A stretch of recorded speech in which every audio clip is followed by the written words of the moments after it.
엄마는 그냥 집안이라는 가정부 같은 거잖아요. 엄마도 이 집에 공짜로 사는데 기여는 하셔야죠. 아들 박재원이 소파에 비스듬히 누운 채 골프채를 휘두르며 내뱉은 말이었습니다. 며느리 오유라는 옆에서 손톱을 다듬으며 맞장구를 쳤죠. 맞아요. 어머님, 저희도 어머님 모시느라 얼마나 힘든지 아세요? 70대 초반의 강은숙은 그 말을 듣고 걸레질하던 손을 멈췄습니다. 25년간 죄책감에 숨어 살며 모든 것을 참아왔지만 이제는 더 이상 참을 수 없었죠. 하지만 아들 부부는 몰랐습니다. 자신들이 가정부 취급하던 그 초라한 여자가 5천억 규모의 회사 대표라는 사실을요.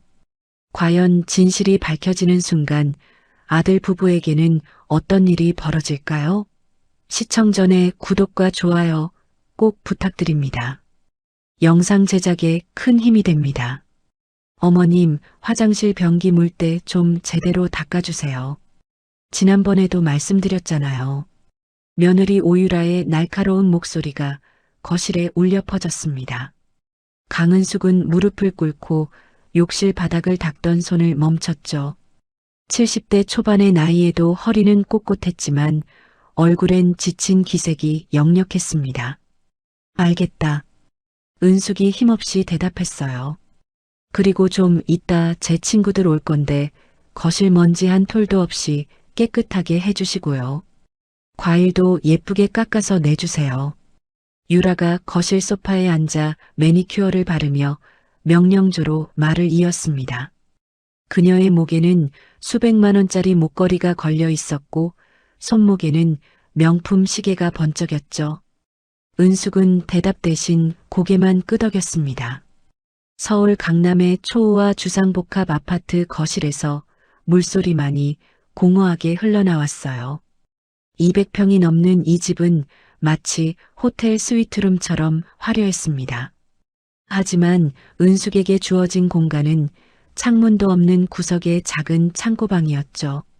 그때 안방에서 하품 소리와 함께 아들 박재원이 나왔습니다. 30대 후반의 재원은 비싼 잠옷 차림으로 머리를 극적이며 거실로 걸어왔어요. 엄마, 저녁은 뭐 해주실 거예요? 배고픈데. 재원이 소파에 털썩 주저앉으며 말했습니다. 뭐 먹고 싶은 게 있니? 은숙이 욕실에서 나와 물었죠. 갈비찜이요. 엄마 갈비찜 잘하잖아요. 오늘은 그거 먹고 싶어요. 재원이 리모컨을 집어들며 TV를 켰습니다. 재료는 냉장고에 있니? 있을 거예요. 없으면 마트 가서 사오시면 되죠. 재원의 목소리는 마치 가정부에게 말하듯 무심했습니다. 은숙은 아무 말 없이 냉장고를 열었어요. 한우 갈비가 가득 들어 있었습니다. 며느리 유라가 며칠 전에 사다 놓은 것이었죠. 하지만 그건 은숙을 위한 것이 아니었습니다. 아 참, 어머님. 유라가 갑자기 생각난 듯 말했어요. 다음 주 토요일이 저희 결혼 3주년이에요. 그래. 은숙이 고개를 돌렸습니다. 네. 그래서 말인데요. 제 회사 동료들 30명 정도 초대하려고요. 유라가 웃으며 말을 이었죠. 그런데 케이터링 음식은 너무 성의가 없잖아요. 어머님이 직접 코스 요리 좀 해주셨으면 해서요. 은숙의 얼굴이 굳어졌습니다. 30명이라고? 네. 많지 않아요. 어머님 손도 빠르시고 요리도 잘하시잖아요. 테이블 세팅은 업체가 해줄 거니까 어머님은 음식만 준비하시면 돼요. 유라가 당연하다는 듯 말했습니다. 은숙은 잠시 망설였어요. 30명분의 코스 요리라니. 그건 혼자서는 도저히 감당할 수 없는 양이었죠. 근데 30명분은 내 몸으로 좀 무리인 것 같구나. 그 말이 끝나기 무섭게 유라의 얼굴이 싸늘하게 굳어졌습니다. 지금 와서 못하시겠다는 거예요? 그게 아니라 나이가 있어서 허리도 아프고. 은숙이 조심스럽게 말했죠. 그럼 어떡하라는 거예요? 제가 벌써 동료들한테 다 연락했는데. 유라가 짜증을 내기 시작했습니다. 그때 재원이 TV에서 눈을 떼지 않은 채 입을 열었어요. 에이 엄마, 그 정도는 해주셔야죠. 뭐가 그렇게 힘들다는 거예요? 재원의 목소리는 차갑기만 했습니다. 은숙은 아들의 그 말에 가슴이 철렁 내려앉았어요. 엄마도 이 집에 공짜로 사는데 기여는 하셔야죠. 재원이 골프채를 휘두르는 연습을 하며 던진 말이었습니다. 공짜로? 은숙이 믿을 수 없다는 표정으로 아들을 바라봤죠. 네, 공짜로요. 월세도 안 내시고 식비도 안 내시잖아요. 그럼 이 정도 일은 당연히 하셔야 하는 거 아닌가요? 재원의 목소리에는 일말의 미안함도 없었습니다. 유라가 옆에서 거들었어요. 맞아요, 어머님. 저희도 어머님 모시느라 얼마나 힘든지 아세요? 이 집에서 편하게 사시는 것만으로도 감사하셔야죠. 은숙은 그 순간 숨이 막혔습니다. 25년 동안 죄책감에 짓눌려 모든 것을 참아왔습니다. 하지만 이제 더 이상은 견딜 수 없었죠. 알았다. 은숙이 작은 목소리로 말했습니다. 네, 뭐라고요? 잘 안 들려요, 어머님. 유라가 귀를 기울이는 척하며 물었어요. 알겠다고 했어. 은숙이 고개를 돌렸습니다. 더 이상 저 괴물 같은 아들 부부와 같은 공간에 있고 싶지 않았죠. 그럼 다음 주 토요일까지 준비하시는 거죠? 다신 그런 말씀하시면 안 돼요. 유라가 만족스러운 표정으로 말했습니다. 은숙은 대답하지 않았어요. 비틀거리는 걸음으로 자신의 창고방으로 향했습니다. 어머님, 대답 좀 해보시라니까요. 유라가 등 뒤에서 소리쳤지만 은숙은 돌아보지 않았죠. 쾅! 방문을 닫고 침대에 주저앉았습니다. 공짜로 산다고. 이 어미한테 공짜로 산다고 했어. 은숙의 마른 눈에서 뜨거운 눈물이 흘러내렸어요. 하지만 이번엔 슬픔이 아니었습니다. 가슴속 깊은 곳에서부터 차가운 분노가 솟구쳐 올랐죠. 은숙은 벽에 걸린 남편 사진을 바라봤습니다. 여보, 내가 뭘 잘못했을까? 내가 정말 죄인이었던 걸까? 사진 속 남편은 25년 전 그날처럼 환하게 웃고 있었어요. 그 해맑은 웃음이 은숙의 가슴을 더욱 아프게 후볐습니다. 그날 밤 은숙은 침대에 누웠지만 잠이 오지 않았어요. 천장을 바라보는 귓가에는 아들 재원의 목소리가 계속 맴돌았습니다. 25년 전 겨울이었습니다. 남편 박동혁이 교통사고로 세상을 떠났죠. 그때 은숙의 나이 46, 갓 초등학교에 입학한 아들 재원을 홀로 키워야 했습니다. 남편이 남긴 건 직원 15명의 작은 섬유 공장 하나뿐이었어요. 은숙은 눈물 닦을 새도 없이 회사를 떠맡아야 했죠. 재원아, 엄마 잠깐 다녀올게. 아침 먹고 학교 가야 해. 은숙이 새벽 5시에 일어나 아들의 도시락을 싸며 말했습니다. 엄마 언제 와? 오늘도 늦게 와. 8살 재원이 엄마의 치마를 꼭 잡아당겼어요. 저녁에 올게. 우리 재원이 혼자서도 잘할 수 있지? 은숙이 아들의 머리를 쓰다듬으며 애써 웃어 보였습니다. 하지만 마음은 찢어지듯 아팠죠. 새벽 6시 출근, 밤 10시 퇴근. 그게 은숙의 일과였습니다. 아들의 학교 행사에도 가지 못했어요. 운동회 날 재원은 혼자 도시락을 먹어야 했죠. 생일에도 케이크 하나 사주지 못했습니다. 재원아 미안해. 엄마가 다음에 꼭 보상해 줄게. 은숙은 그렇게 약속했어요. 하지만 그 약속이 재원을 괴물로 만들 줄은 몰랐습니다. 중학교 때부터 재원은 변하기 시작했어요. 엄마 나 새 운동화 사줘. 얘들이 다 브랜드 신발 신는다고. 다른 애들도 다 받는데 나만 못 받으면 어떡해. 재원의 요구는 점점 커졌죠. 은숙은 그때마다 지갑을 열었습니다. 아들에게 미안한 마음뿐이었으니까요. 고등학교 때는 더 심해졌어요. 엄마 나 학원비 더 내야 돼. 특별반 들어야 대학 가. 은숙은 회사 운영자금을 쪼개 아들에게 줬습니다. 그러는 동안 작은 섬유 공장은 조금씩 성장했어요. 은숙의 경영 능력은 탁월했죠. 직원 15명이던 공장은 10년 만에 직원 200명의 중견기업이 됐습니다. 대한섬유라는 이름으로 말이죠. 하지만 은숙은 여전히 검소하게 살았어요. 아들에게 자신의 성공을 자랑하지도 않았습니다. 재원이 돈의 가치를 배우길 바랐기 때문이죠. 그런데 대학 졸업 후 재원은 취업 대신 다른 말을 꺼냈습니다. 엄마 나 사업하고 싶어. 사업? 은숙이 놀라 물었어요. 응. 친구랑 같이 온라인 쇼핑몰 차릴 거야. 투자금 5억만 줘. 재원의 목소리는 당연하다는 듯 자신만만했죠. 5억은 너무 큰 돈이야. 회사 돈도 아니고. 은숙이 난색을 표했습니다. 그럼 난 뭐 먹고 살라고? 엄마는 나한테 뭘 해준 게 있다고 그래? 재원이 버럭 소리를 질렀어요. 은숙은 그 말에 할 말을 잃었습니다. 맞는 말이었으니까요. 일만 하느라 아들 곁에 있어주지 못했던 게 사실이었죠. 알았어. 엄마가 마련해 줄게. 은숙이 결국 고개를 끄덕였습니다. 하지만 그건 개인 돈이 아니라 회사 운영자금이었어요. 은숙은 몰래 회사 돈을 빼서 아들에게 줬죠.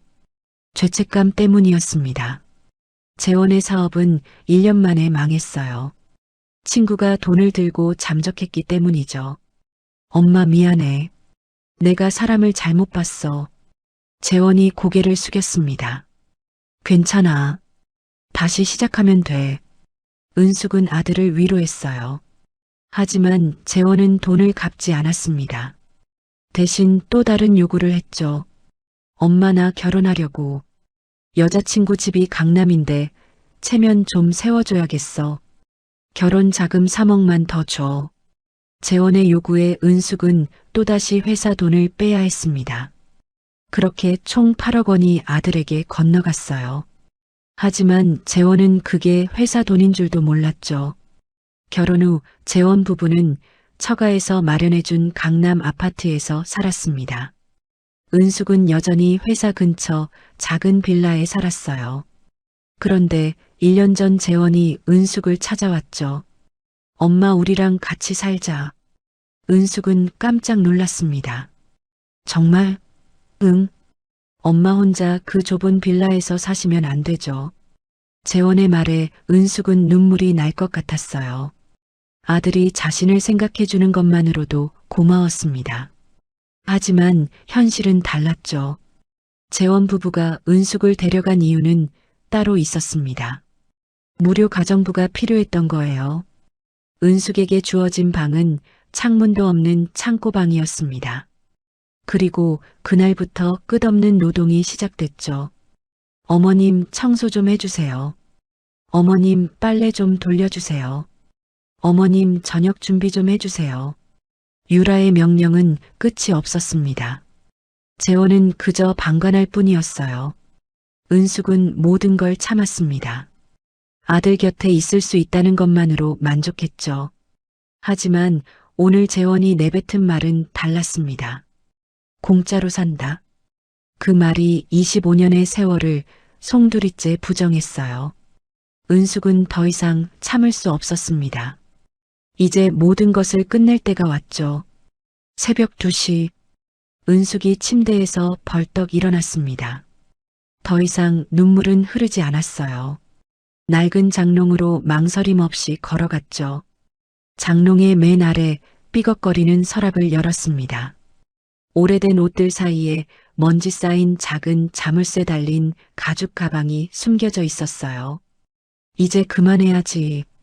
은숙이 서랍 속에서 열쇠를 찾아 망설임 없이 자물쇠를 열었습니다. 가방 안에는 오래된 서류 뭉치와 함께 낡은 폴더폰 1개가 들어 있었죠. 이 휴대폰은 재원 부부가 명품 사듯 바꿔준 최신 스마트폰과는 전혀 다른 것이었습니다. 그녀의 진짜 신분을 아는 유일한 인물 차민석 비서실장과 연결된 전화였어요. 폴더폰에 전원을 켰습니다. 단축번호 목록을 확인했죠. 1번에는 차민석이라는 세 글자가 선명하게 저장돼 있었습니다. 은숙이 깊은 숨을 들이마셨어요. 더 이상 죄인으로 살지 않기로 결심했습니다. 이제는 25년 만에 떳떳한 어머니로 그리고 강은숙으로 돌아갈 때였죠. 단축번호 1번을 모든 결심을 담아 길게 눌렀습니다. 신호음이 몇 번 울린 후 잠결에 놀란 듯 익숙한 목소리가 들려왔어요. 여보세요? 회장님, 민석 씨 나야. 은숙의 목소리는 방금 전까지 오열하던 사람이라고는 믿기지 않을 만큼 차분하고 단호했습니다. 전화 너머로 차민석이 숨을 삼키는 기색이 생생하게 느껴졌죠. 네. 회장님, 무슨 일 있으십니까? 이 시간에 전화를. 토요일 오전 10시 강남 아파트로 와. 은숙이 민석의 말을 가차없이 잘랐어요. 네. 강남 아파트요. 거긴 재원 씨가 있는 곳 아닙니까? 혹시 무슨 문제라도 내가 문자로 준비할 서류 알려줄게. 준비해서 늦지 않게 와줘. 이제라도 모든 것을 바로 잡아야겠어. 은숙의 목소리에는 단 1%의 망설임도 없었습니다. 네, 알겠습니다, 회장님. 탁! 은숙이 전화를 끊었어요. 폴더폰을 덮어 다시 가방 안에 넣고 지퍼를 잠갔습니다. 방 안낡은 거울을 봤죠. 땀과 눈물에 절어 늙고 초라한 모습의 자신이 보였습니다. 하지만 거울 속 그 여자의 눈빛만큼은 25년 만에 처음으로 냉철하고 서늘하게 살아있었어요. 여보, 이제 내가 바로잡을게. 은숙이 남편 사진을 바라보며 나지막이 말했습니다. 더 이상 슬픔이 아닌 모든 것을 끝내려는 냉철한 결단력이 그녀의 눈에 가득했죠. 새벽 3시가 되어서야 은숙은 침대에 누웠습니다. 그리고 25년 만에 처음으로 깊고 편안한 잠에 빠져들었어요. 다음 날 아침 은숙은 평소와 다름없이 새벽 5시에 일어났습니다. 거실을 청소하고 아침 식사를 준비했죠. 재원 부부는 10시가 넘어서야 일어났어요. 어머님, 아침 뭐 준비하셨어요? 유라가 하품을 하며 물었습니다. 미역국하고 반찬 있어. 은숙이 담담하게 대답했죠. 아, 참 어머님. 유라가 갑자기 생각난 듯 말했어요. 토요일 파티 준비 잘 되고 있죠? 준비하고 있어.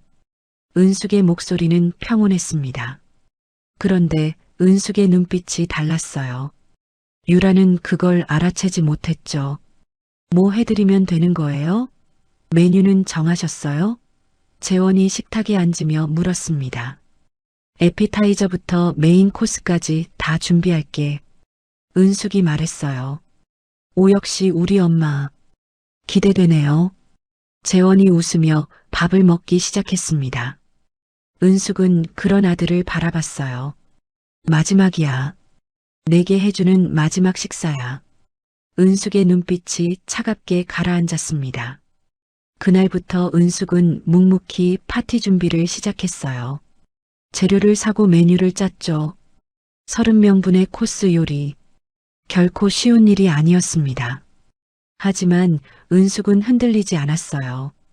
이것은 며느리 유라에 대한 굴복이 아니었습니다. 괴물이 되어버린 아들 재원에게 어머니로서 차려주는 마지막 만찬이었죠. 아들을 향한 마지막 모정이자 지긋지긋한 죄책감에 대한 사형 선고였어요. 목요일 저녁이었습니다. 은숙은 주방에서 소스를 만들고 있었죠. 어머님, 내일 제 친구들 올 건데 집 청소 완벽하게 해주세요. 유라가 거실에서 소리쳤습니다.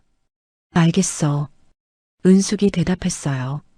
그리고 토요일 아침에는 일찍 일어나서 음식 준비 시작하셔야 해요. 손님들 10시에 오거든요. 알았어. 은숙의 목소리는 여전히 평온했습니다. 유라는 뭔가 이상하다고 느꼈어요. 어머님이 너무 순순히 따르는 것 같았죠. 어머님, 혹시 어디 아프세요? 아니, 괜찮아. 은숙이 웃으며 대답했습니다. 하지만 그 웃음이 유라를 오히려 불안하게 만들었어요. 금요일 밤 은숙은 일찍 방으로 들어갔습니다. 내일이면 모든 게 끝나.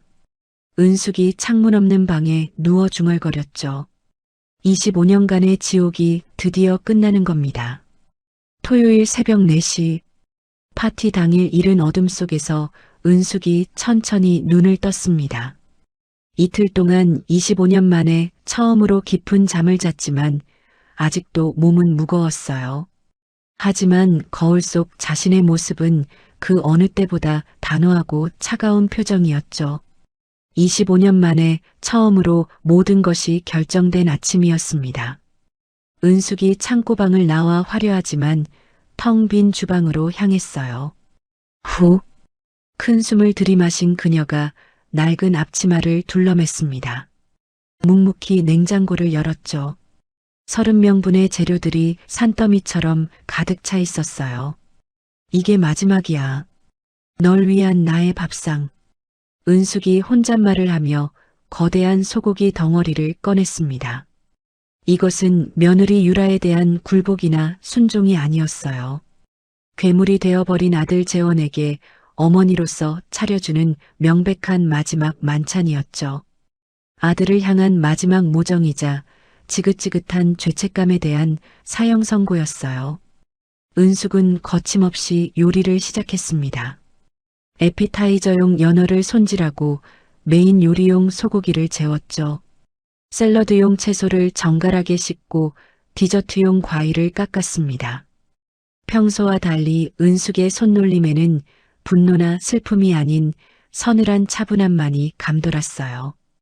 이것이 마지막이라는 생각 때문인지 오히려 마음은 얼음장처럼 평온했죠. 오전 8시쯤 요란한 알람 소리와 함께 재원과 유라가 침실에서 나왔습니다. 두 사람 모두 오늘 있을 파티를 위해 머리부터 발끝까지 최고급 명품으로 치장하고 있었어요. 우와, 냄새 좀 봐. 벌써 이렇게 많이 해놨네요. 유라가 주방을 힐끗 둘러보며 감탄했습니다. 식탁 위에 산더미처럼 쌓인 음식들을 보며 만족스러운 미소를 감추지 못했죠. 역시 어머님이라니까. 이 정도면 제 동료들이 정말 기뻐하겠어요. 재원도 어깨를 으쓱하며 옆에서 고개를 끄덕였어요. 잘했네요, 엄마. 역시 우리가 믿고 맡긴 보람이 있네. 냄새 죽이네요. 은숙은 아무 대답도 하지 않았습니다. 그저 묵묵히 기름이 튀는 프라이팬 앞에서 스테이크를 굽고 있을 뿐이었죠. 기름 냄새가 온 집안에 진동했습니다. 어머님, 오늘 손님들이 어머님 음식 드시고 정말 감동할 거예요. 유라가 기분 좋은 목소리로 제잘거렸어요. 우리 회사 사람들도 어머님 요리 실력 소문 많이 들었거든요. 오늘 제대로 보여주세요. 재원이 넥타이를 매만지며 거들었습니다. 그런데 어머님은 옷을 안 갈아입으세요? 땀 냄새 나는데 손님들 곧 오시잖아요. 그때 은숙이 처음으로 입을 열었어요. 난 주방에서 일할 거야. 아, 그래요? 하긴 그게 낫겠네요. 유라가 당연하다는 듯 고개를 끄덕였습니다. 어머님은 뒤에서 계속 음식 모자란 거 보충해 주시고요. 아셨죠? 오전 9시 30분. 마침내 모든 음식 준비가 끝났어요. 은숙은 땀으로 젖은 앞치마를 두른 채로 마지막 접시를 정리하고 있었습니다. 시간 확인해봐, 자기야. 유라가 재원에게 말했어요. 아직 30분 남았어. 손님들 10시부터 오기로 했으니까. 바로 그때 현관문 벨소리가 울렸습니다. 딩동. 벌써 왔나? 유라가 인터폰 화면을 확인했어요. 인터폰 앞에는 깔끔한 정장을 입은 중년의 남성이 서 있었죠. 누구시죠? 차민석입니다. 약속이 있어서 왔습니다. 유라가 재원을 갸우뚱하며 바라봤어요. 누구야, 자기야? 아는 사람이야? 재원도 고개를 저었습니다. 모르는데 혹시 잘못 찾아오신 거 아닌가? 아니요. 강은숙 회장님과 약속이 있습니다. 민석의 목소리가 인터폰 너머로 또렷하게 들려왔죠. 회장님? 강은숙? 유라와 재원이 동시에 고개를 갸우뚱했습니다. 우리 엄마 이름이 강은숙인데. 재원이 중얼거렸어요. 설마. 유라가 웃으며 말했죠. 어머님이 무슨 회장님이에요? 동명이인 아닐까요? 재원도 고개를 끄덕였습니다. 그렇겠지. 엄마가 무슨 회장이야. 하지만 민석의 다음 말이 그들을 얼어붙게 만들었어요. 강은숙 회장님, 대한섬유 대표이사이신 분 맞습니다. 확인하고 왔습니다. 대한섬유, 재원의 얼굴이 하얗게 질렸습니다. 그건 국내 10대 섬유회사 중 하나였죠. 매출 5천억 규모의 대기업이었어요. 유라가 떨리는 손으로 현관문을 열었습니다. 정장을 입은 차민석이 서류 가방을 든 채 들어섰어요. 그 뒤로 정장 차림의 남성 2명이 더 따라 들어왔죠. 안녕하십니까. 대한섬유 비서실장 차민석입니다. 민석이 명함을 건넸습니다. 유라가 떨리는 손으로 명함을 받았어요. 거기에는 대한섬유 로고와 함께 비서실장이라는 직함이 선명하게 박혀 있었죠. 저희한테 무슨 일로? 유라가 더듬거리며 물었습니다. 강은숙 회장님을 뵈러 왔습니다. 민석이 담담하게 대답했어요. 재원이 황급히 끼어들었죠. 저기 혹시 우리 엄마랑 동명이인 아니세요? 우리 엄마는 그냥 평범한. 아닙니다. 민석이 재원의 말을 잘랐어요. 강은숙 회장님, 1950년생, 25년 전 남편 박동혁 씨 사망 후 대한섬유를 물려받아 현재까지 경영하고 계신 분 맞습니다. 재원의 입이 떡 벌어졌습니다. 그건 자신의 어머니 신상과 정확히 일치했죠. 민석은 더 이상 그들에게 관심을 주지 않았어요. 곧장 주방으로 향했습니다. 그곳에서 낡은 앞치마를 두른 채 땀을 뻘뻘 흘리며 마지막 소스를 만들고 있는 은숙을 발견했죠. 회장님 왔습니다. 민석이 그 자리에서 재원 부부에게는 보여주지도 않았던 90도 각도로 허리를 깊게 숙였습니다. 그리고는 가져온 서류 가방을 은숙 앞 싱크대 위에 올려놓으며 정중히 인사했어요. 준비하라고 하신 자료들입니다. 재원과 유라가 그 믿을 수 없는 광경을 목격하고 그 자리에 얼어붙었습니다. 아니, 저 사람이 지금 우리 엄마한테 회장님이라고 한 거야? 재원이 어이없다는 듯 중얼거렸어요. 지금 뭐라고 하신 거예요? 유라가 귀신이라도 본 사람처럼 떨리는 목소리로 물었죠. 회장님이라고 했나요? 재원도 믿을 수 없다는 표정으로 허공을 쳤습니다. 은숙이 천천히 소스를 젓던 국자를 내려놓았어요. 그리고 땀으로 젖은 머리카락을 쓸어넘기며 두 사람을 향해 천천히 고개를 들었죠. 25년 만에 처음으로 죄인이 아닌 강은숙 회장의 모습을 드러내는 순간이었습니다. 민석이 서류 가방에서 두꺼운 등기부등본을 꺼냈어요. 지금부터 제가 하는 말을 똑똑히 들으시길 바랍니다. 그의 차분하지만 위협적인 목소리에 재원 부부의 웃음기가 싹 가셨죠. 여러분이 서 있는 이 아파트 27동 전체가 대한섬유 소유입니다. 뭐라고요? 대한섬유? 그게 우리랑 무슨 상관인데요? 유라가 믿을 수 없다는 듯 반문했어요. 민석이 등기부등본을 펼쳐 보였습니다. 그곳에는 소유주 란에 대한섬유 대표이사 강은숙이라는 이름이 선명하게 박혀 있었죠. 재원의 눈이 휘둥그레졌습니다. 대한섬유요? 그 우리나라 10대 섬유회사요? 그렇습니다. 민석이 고개를 끄덕였어요.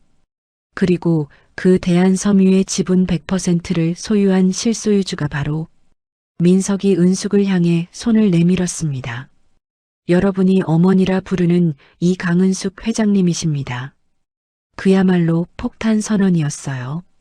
민석이 서류 가방에서 주주명부를 꺼내 보였죠. 이 아파트뿐만 아니라 서울 시내 주요 상가 건물 12개, 동 그리고 경기도, 일산의 섬유공장 단지가 모두 회장님 개인 소유입니다. 재원의 얼굴이 새하얗게 창백해졌습니다. 그게 다 무슨 말이에요? 우리 엄마가 무슨 회장이에요? 기가 막혀서 말 그대로입니다. 민석이 재원을 경멸하듯 쳐다보며 말을 이었어요.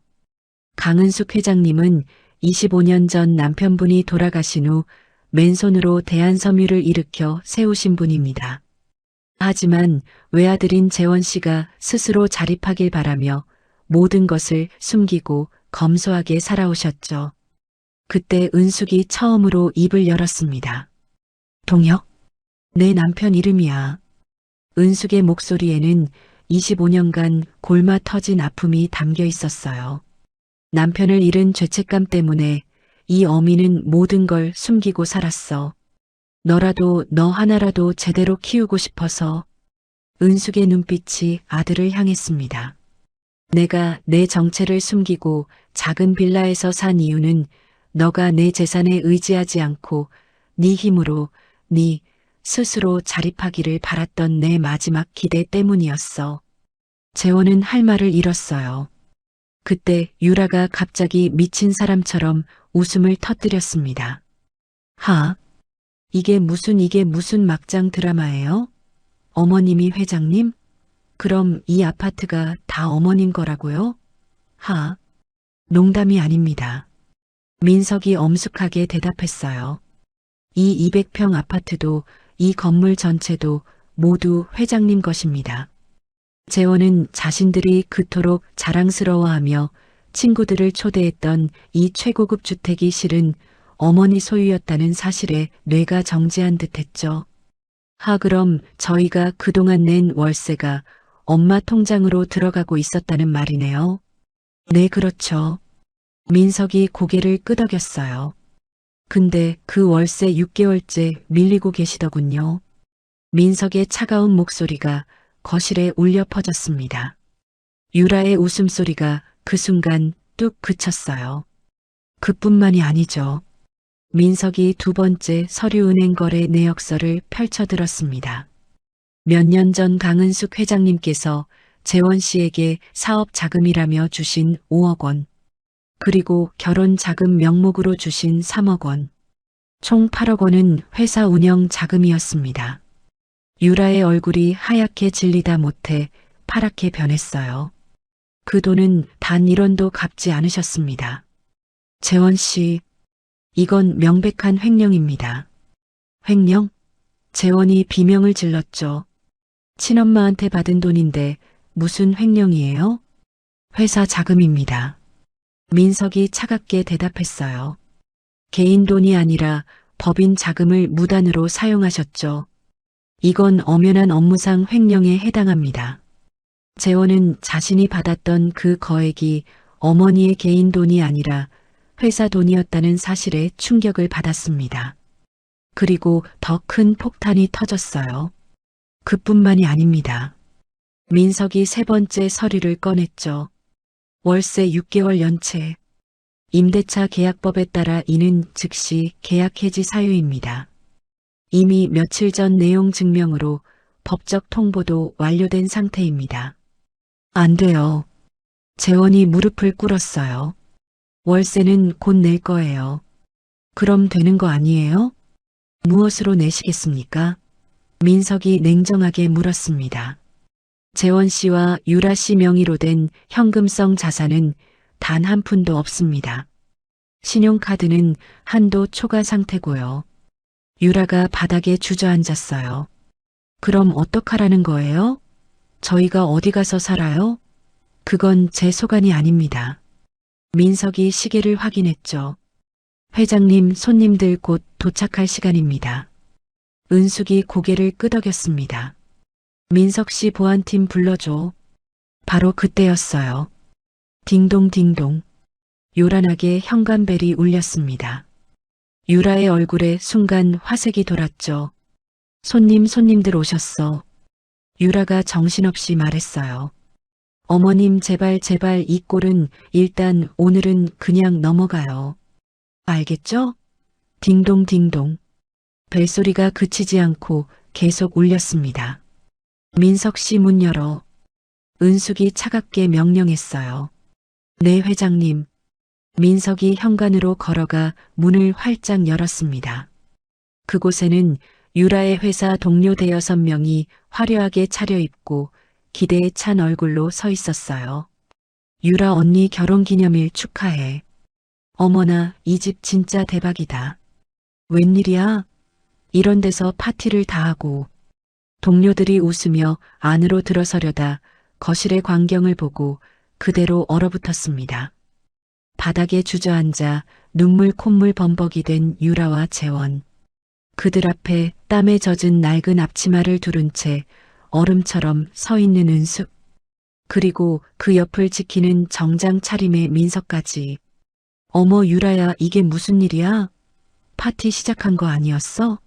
쟤들은 왜 바닥에서 울고 있어? 동료들이 수군거리기 시작했어요. 유라의 얼굴이 명품 드레스보다 더 붉게 달아올랐습니다. 아니야. 얘들아, 그게 아니라 이건. 유라가 당황해서 어쩔 줄 몰라 하며 민석을 향해 미친 듯이 소리쳤죠. 당신 뭐야? 내 소중한 동료들 앞에서 이게 무슨 망신이야? 당장 이 사람들 데리고 나가.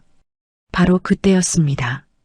열린 현관문 사이로 대한섬유 로고가 박힌 유니폼을 입은 보안팀 요원 4명이 무표정한 얼굴로 집 안으로 들어섰어요. 저 사람들은 또 뭐야? 유라가 기겁했습니다. 퇴거 집행 통보합니다. 보안팀장이 서류를 내밀며 재원과 유라에게 통보했죠. 그야말로 아수라장이었습니다. 동료들은 이제 대놓고 폰을 꺼내 이 광경을 찍기 시작했어요.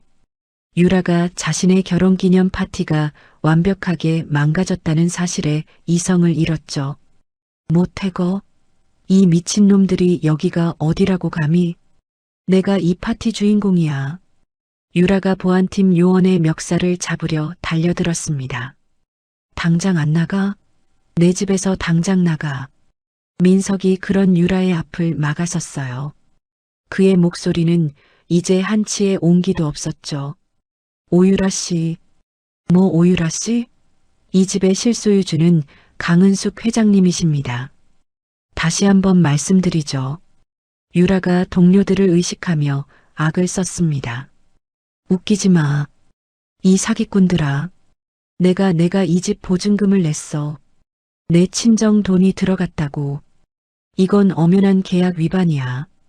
그 말이 끝나자마자 민석이 기다렸다는 듯 서류를 펼쳐 보였어요. 보증금이요? 이 집은 현재 월세가 6개월분 연체됐습니다. 뭐? 유라와 동료들의 입에서 동시에 탄식이 터져나왔죠. 임대차 계약법에 따라 이는 연체 시 즉시 계약 해지 사유입니다. 이미 며칠 전 내용 증명으로 법적 통보도 완료된 상태고요. 재원이 바닥에서 고개를 들고 소리쳤습니다. 월세는 곧 낼 거예요. 그럼 되는 거 아니에요? 잘 물어보셨습니다. 민석이 은행 거래 내역서를 동료들이 다 볼 수 있게 펼쳤어요. 강은숙 회장님께서 재원 씨에게 주신 8억 원은 엄연히 회사 자금입니다. 사업 자금과 결혼 자금 명목으로 가져가셨죠? 8억? 동료들 사이에서 경악의 소리가 터져나왔습니다. 횡령? 어머 쟤들 도둑이었어? 월세도 못 내면서 명품만? 민석이 마지막으로 유라를 향해 확인 사살을 했어요. 유라 씨 친정에서 보태주신 보증금은 연체된 월세와 손해배상금으로 전액 몰수 조치됩니다. 그리고 두 분에 대해서는 사기 및 횡령 혐의로 즉시 형사 고소까지 진행할 예정입니다. 보증금 몰수와 형사 고소, 그리고 자신을 경멸하듯 쳐다보며 수군거리는 동료들의 시선. 유라는 그 모든 것을 견뎌낼 수 없었어요. 뭐라고? 유라의 눈이 뒤집히더니 그대로 뒤로 넘어가며 기절해버렸습니다. 여보. 재원이 유라에게 기어가려 했지만 보안팀 요원들이 그의 팔을 붙잡았어요. 나. 사람 살려. 재원 씨, 유라 씨.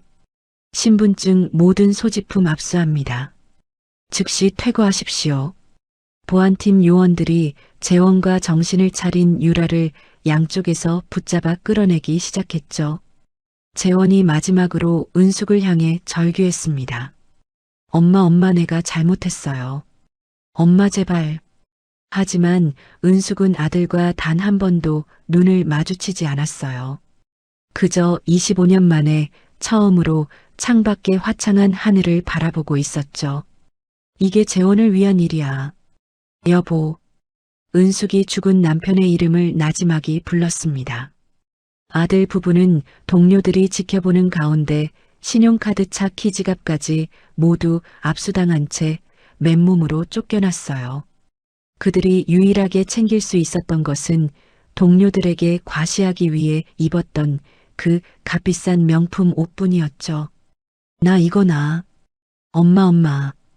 두 사람의 비명은 아파트의 두꺼운 현관문이 쾅 닫히는 소리와 함께 완벽하게 차단됐습니다. 동료들은 멍하니 서 있다가 하나둘씩 집을 빠져나갔어요.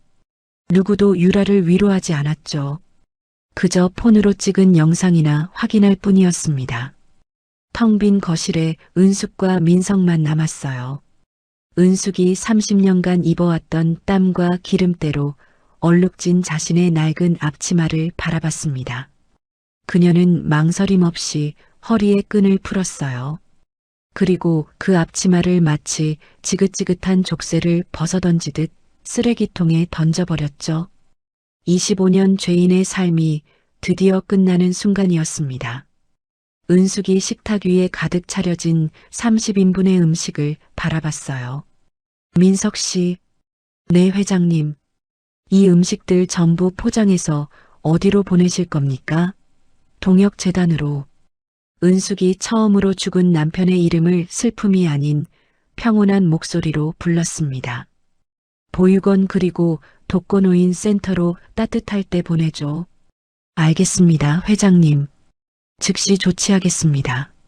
민석이 어딘가로 전화를 걸기 시작했어요. 은숙은 거대한 거실 창문으로 다가갔습니다. 25년 만에 처음으로 주인의 눈으로 이 도시를 바라봤죠. 여보, 이제 다 끝났어. 은숙이 창밖을 보며 나지막이 중얼거렸습니다. 같은 시각 1층 로비. 재원과 유라가 보안팀 요원들에게 이끌려 엘리베이터에서 내렸어요. 눈이 부시게 화려한 최고급 대리석으로 빛나는 로비였습니다. 마침 주말 오전을 맞아 골프백을 맨 다른 입주민들이 로비를 지나가고 있었죠. 어머, 저 사람들 15층에 사는 부부 아니에요? 세상에 저 꼴이 뭐야? 보안팀한테 끌려 나오는 거야? 맨날 명품 자랑하고 다니더니 꼴 좀 봐. 쯧쯧. 입주민들의 수군거리는 소리가 로비 전체에 울려 퍼졌어요. 재원과 유라는 자신들이 그토록 무시하고 과시했던 이웃들 앞에서 평생 느껴본 적 없는 끔찍한 수치심을 느꼈죠. 보안팀 요원들은 그들의 마지막 자존심 따위는 안중에도 없다는 듯 두 사람을 로비 바닥에 그대로 내던지듯 밀쳐냈습니다. 유라가 비명을 지르며 차가운 대리석 바닥에 낮아빠졌어요. 요원들은 그들의 주머니를 뒤져 차 키와 지갑, 휴대폰을 꺼내 바닥에 던졌죠. 이 차량과 모든 현금성 자산은 두 분의 횡령액에 대한 채권 확보를 위해 즉시 가압류됩니다. 두 사람은 말 그대로 화려한 명품 옷만 걸친 알거지가 되어 아파트의 거대한 유리문 밖으로 차가운 길바닥에 내쫓기고 말았어요. 스르륵. 로비 안의 따뜻한 불빛과 그들을 구경하는 입주민들의 시선이 유리문 너머로 완벽하게 차단됐습니다. 차가운 아스팔트 바닥에 내던져진 두 사람 사이로 잠시 정적이 흘렀어요. 현실감이 없었죠. 그때 정신을 차린 유라가 가장 먼저 재원의 멱살을 잡았습니다. 다 너 때문이야. 이 등신 같은 놈아. 유라가 악을 쓰며 재원의 머리채를 잡고 흔들었어요. 네 놈 믿고 내 돈 내 인생 다 날렸어. 재원도 이성을 잃고 유라를 밀쳐냈습니다. 뭐, 네가 우리 엄마한테 파티 이야기만 하지 않았어도 네가 다 부추겼잖아. 이 화장 괴물아. 뭐, 이놈이. 두 사람은 조금 전까지 동료들에게 과시하려던 그 비싼 명품 옷을 입은 채로 시궁창 같은 길바닥에서 서로의 머리채를 잡고 뒹굴며 처절하게 싸웠죠. 지나가던 행인들은 혀를 찼습니다. 재원과 유라의 처절한 비명은 아파트의 웅장한 로비에 닿지도 못했습니다. 그 지옥 같았던 날로부터 6개월의 시간이 흘렀습니다. 대한섬유 본사 30층. 도시 전체가 내려다 보이는 거대한 회장실에서는 정기 이사회가 열리고 있었어요. 그 상석에는 낡은 앞치마가 아닌 최고급 정장을 입은 강은숙이 앉아 회의를 주재하고 있었죠. 그녀는 25년 만에 죄인이나 가정부가 아닌 완벽한 기업의 총수로 돌아와 있었습니다. 회장님 3분기 매출이 전년 동기 대비 18% 증가했습니다. 그녀의 곁을 헌신적으로 보좌하는 민석이 빳빳한 목소리로 보고서를 읽어내려갔어요. 신규 의류 라인 론칭도 예상보다 3주 빠르게 완판됐습니다. 좋습니다. 아주 잘하고 있어요. 은숙의 목소리에는 흔들림 없는 카리스마가 묻어났죠.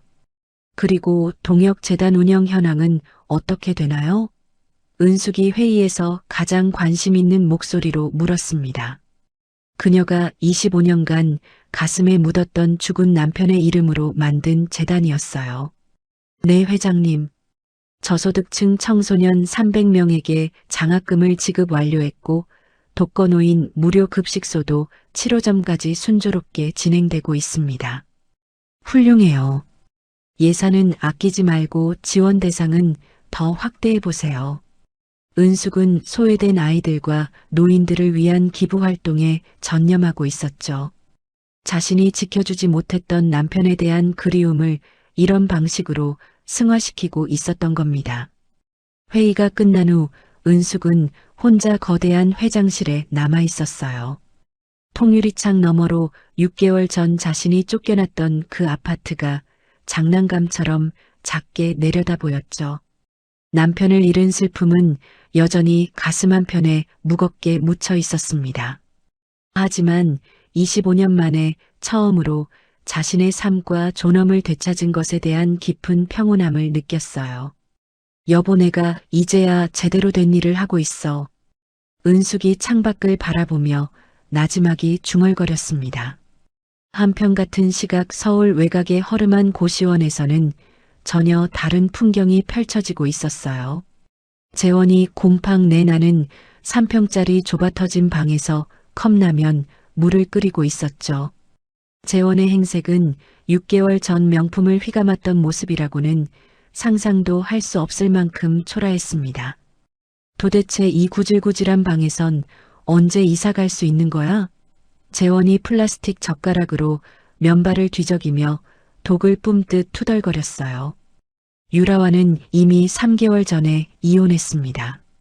위자료는커녕 서로에게 떠넘길 빚만 산더미처럼 남아있을 뿐이었죠.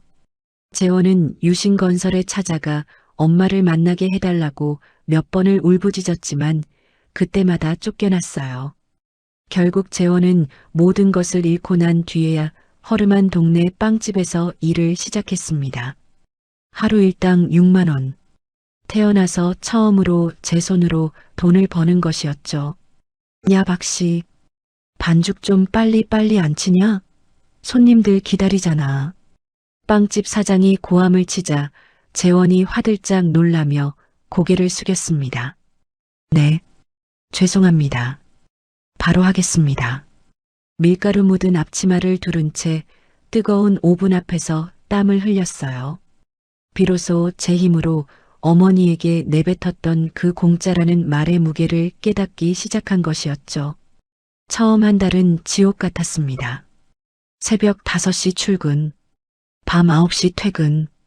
은숙이 25년 전 겪었던 그 고된 일과를 재원도 똑같이 겪고 있었어요. 손에는 화상 자국과 굳은 살이 생겼습니다.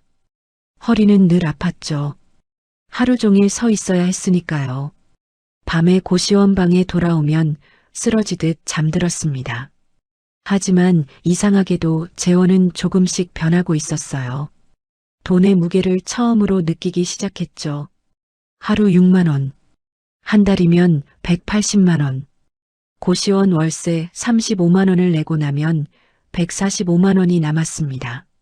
식비로 한 달에 50만 원, 교통비 10만 원, 그러면 85만 원이 남았어요. 재원은 그 돈을 한 푼도 쓰지 않고 모으기 시작했습니다. 엄마한테 갚아야 해. 8억. 재원이 통장을 보며 중얼거렸죠. 85만 원씩 모으면 8억을 갚으려면 무려 78년이 걸렸습니다. 불가능한 숫자였어요. 하지만 재원은 포기하지 않았습니다.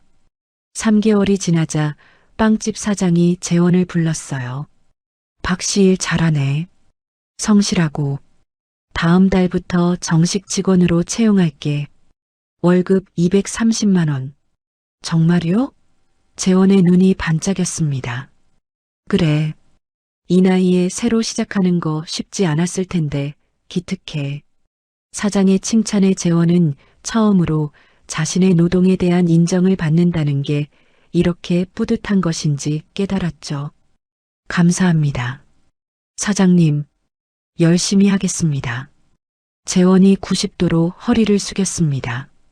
그날 밤 재원은 고시원 방에서 작은 공책을 꺼냈어요.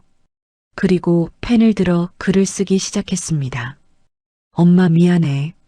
나는 이제야 알았어. 돈이 얼마나 무거운지, 일이 얼마나 힘든지, 엄마가 25년 동안 나를 위해 얼마나 많은 것을 희생했는지. 재원의 눈에서 뜨거운 눈물이 떨어져 공책을 적셨습니다. 나는 괴물이었어. 엄마의 사랑을 당연하게 여기고 엄마의 희생을 공짜라고 생각했어. 하지만 이제는 알아. 세상에 공짜는 없다는 걸. 재원이 펜을 놓고 창밖을 바라봤어요. 고시원 창문 너머로 보이는 초라한 골목길. 하지만 그 풍경이 6개월 전 살았던 화려한 아파트보다 더 진실되게 느껴졌죠. 어느 날 오후 민석이 은숙의 회장실을 찾아왔습니다. 회장님, 동역재단 결산 서류입니다. 민석이 파일을 내려놓으며 말했어요. 그리고는 조심스럽게 작은 사진 한 장을 서류 밑에 끼워 넣었죠. 그리고 이것은 사진 속에는 허름한 빵집 주방에서 땀을 뻘뻘 흘리며 반죽을 치고 있는 재원의 모습이 담겨 있었습니다. 초라한 앞치마를 두른 채 사장의 지시를 받으며 고개를 숙이고 일하는 모습이었어요. 은숙이 그 사진을 받아들고 말없이 오랫동안 바라봤습니다. 한때 자신을 공짜로 산다고 모욕했던 아들이 이제는 정말로 돈을 벌기 위해 25년 전 자신이 그랬던 것처럼 땀을 흘리고 있었죠. 얼마나 힘들까? 은숙의 목소리에 미세한 떨림이 스쳤습니다. 하지만 그건 동정이 아니었어요. 사진 속 재원은 예전에 오만하고 철없던 모습과는 완전히 달랐습니다. 은숙이 사진을 책상 서랍 깊숙한 곳에 조심스럽게 넣었어요. 민석 씨, 네 회장님, 계속 지켜봐 주세요. 절대로 돕지는 말고 멀리서. 알겠습니다, 회장님. 은숙은 아들의 이 고통스러운 새 출발을 당장 구원하지 않기로 마음먹었습니다. 그가 진정으로 변하고 스스로 일어설 때까지 어머니로서 기다려주기로 했죠. 재원아, 이제 너가 진짜 어른이 되는 시간이야. 은숙이 6개월 전과는 다른 평온한 눈으로 창밖을 바라보며 중얼거렸습니다. 그것이 25년 만에 처음으로 아들을 향한 맹목적인 죄책감이 아닌 진정한 사랑을 느끼는 순간이었어요. 한편 재원은 그날도 빵집에서 열심히 일하고 있었습니다. 박씨 오늘 크루아상 50개 나갔어. 대박이지? 네 사장님. 다행이에요. 재원이 웃으며 대답했죠. 그 떠들썩했던 폭풍이 휩쓸고 지나간 지 1년의 세월이 흘렀습니다. 계절이 4번 바뀌는 동안 어떤 이의 삶은 다시 제자리를 찾았고 어떤 이의 삶은 바닥부터 다시 시작해야 했죠. 대한섬유회장실이 아닌 경기도 외곽의 동역재단에서 운영하는 새싹 보육원의 따뜻한 마당. 강은숙은 화려한 정장 대신 편안한 스웨터 차림으로 벤치에 앉아 아이들이 떠드는 소리를 가만히 듣고 있었어요. 25년간 자신을 짓눌렀던 죄인의 굴레를 벗어던진 그녀의 얼굴엔 비로소 평온한 미소가 감돌았습니다. 할머니, 저공 좀 차주세요.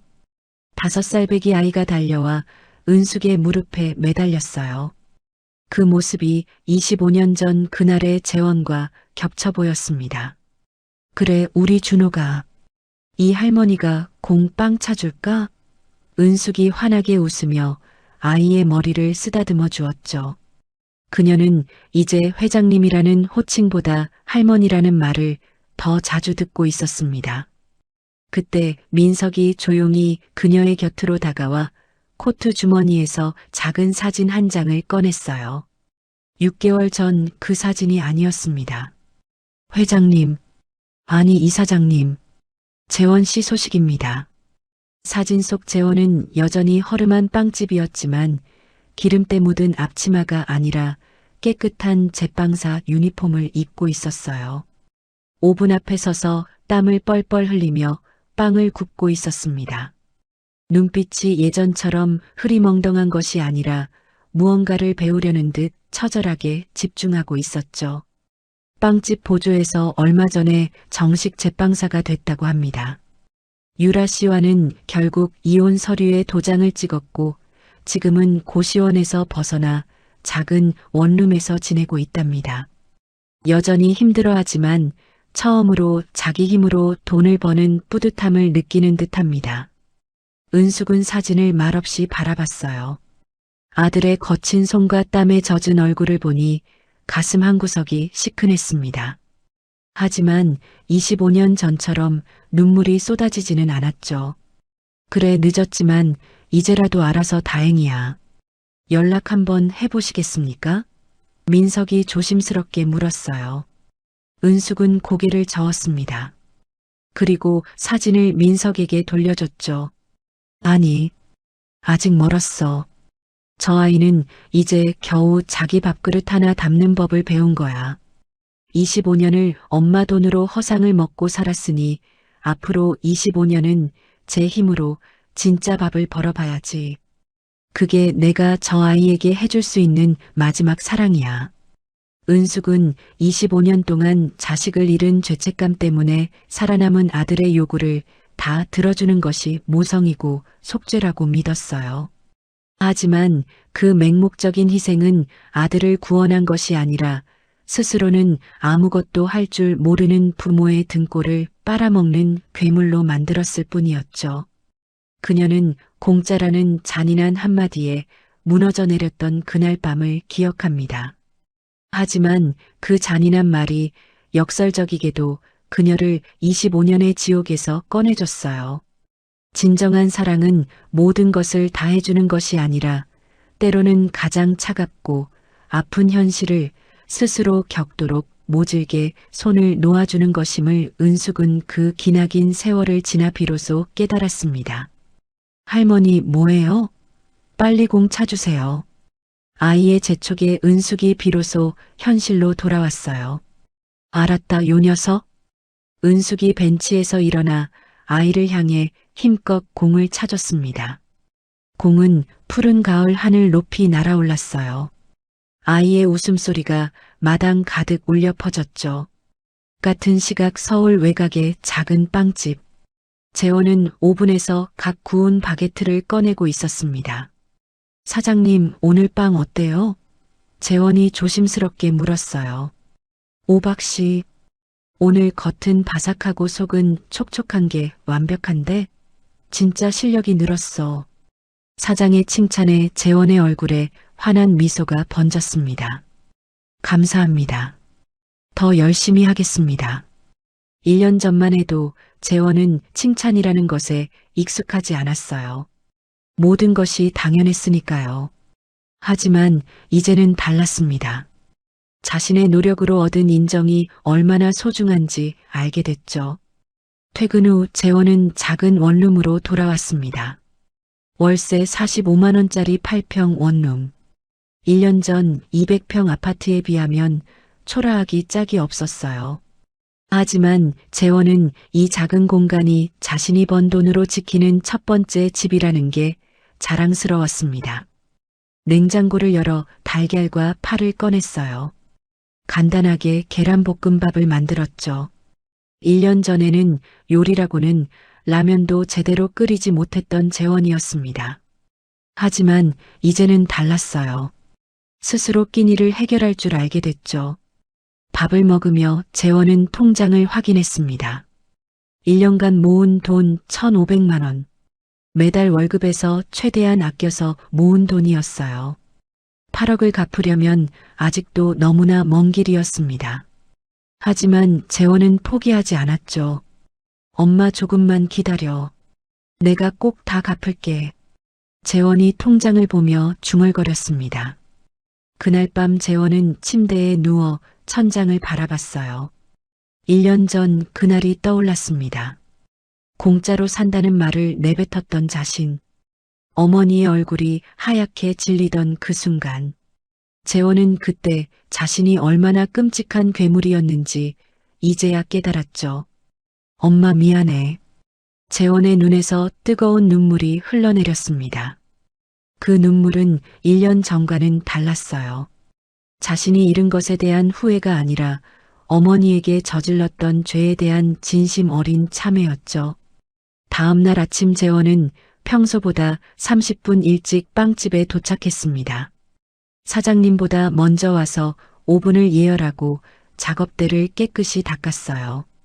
오박 씨 벌써 왔어? 사장이 깜짝 놀라며 들어왔습니다. 네. 오늘 할 일이 많을 것 같아서요. 재원이 웃으며 대답했죠. 사장은 그런 재원을 흐뭇하게 바라봤습니다. 박 씨 다음 달부터 월급 30만 원 올려줄게.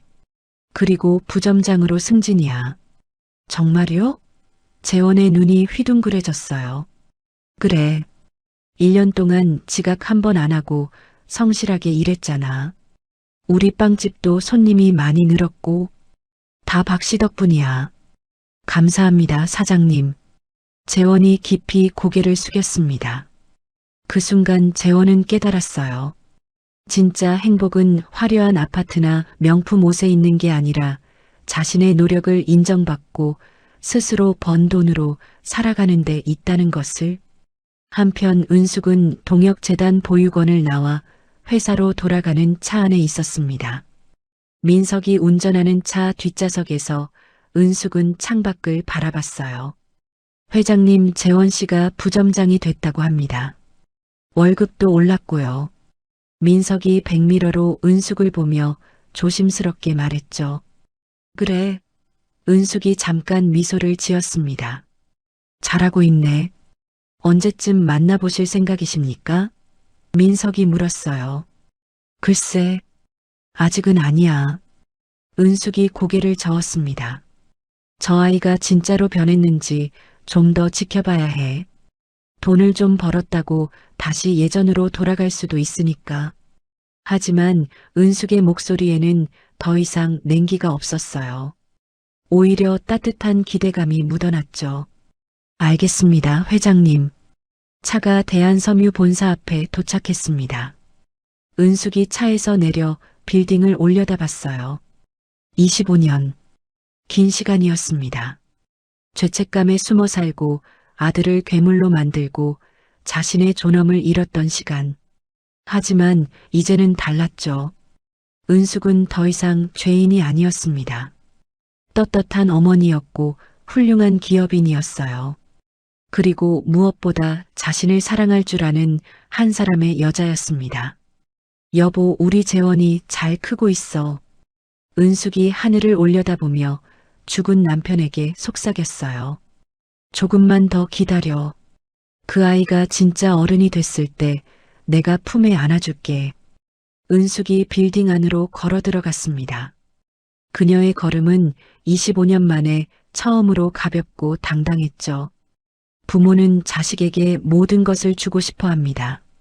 하지만 때로는 그 모든 것을 주지 않는 것이 자식이 스스로 밥값의 무게를 깨닫고 진짜 어른으로 홀로 설 수 있게 하는 가장 아프고 위대한 가르침일지도 모릅니다. 그리고 진정한 사랑은 맹목적인 희생이 아니라 냉철한 기다림이라는 것을 은숙은 그 긴 25년의 세월 끝에 비로소 깨달았습니다. 계절이 또 한 번 바뀌고 있었어요. 은숙의 회장실 창밖으로 봄꽃이 피어나고 있었습니다. 그리고 저 멀리 어딘가에서 재원도 새로운 봄을 맞이하고 있었죠. 언젠가 두 사람이 다시 만날 날이 올 겁니다. 하지만 그건 더 이상 죄인과 괴물의 만남이 아니라 진짜 어머니와 진짜 아들의 만남일 거예요. 그날이 올 때까지 은숙은 조용히 기다릴 것입니다. 과거에는 죄책감으로 모든 것을 퍼부었지만 지금은 인내로 아들이 스스로 일어서길 바라고 있었죠. 오늘 이야기가 좋으셨다면 구독과 좋아요, 알람 설정 잊지 마시고 소중한 댓글 하나가 큰 힘이 됩니다. 시청해 주셔서 진심으로 감사드립니다.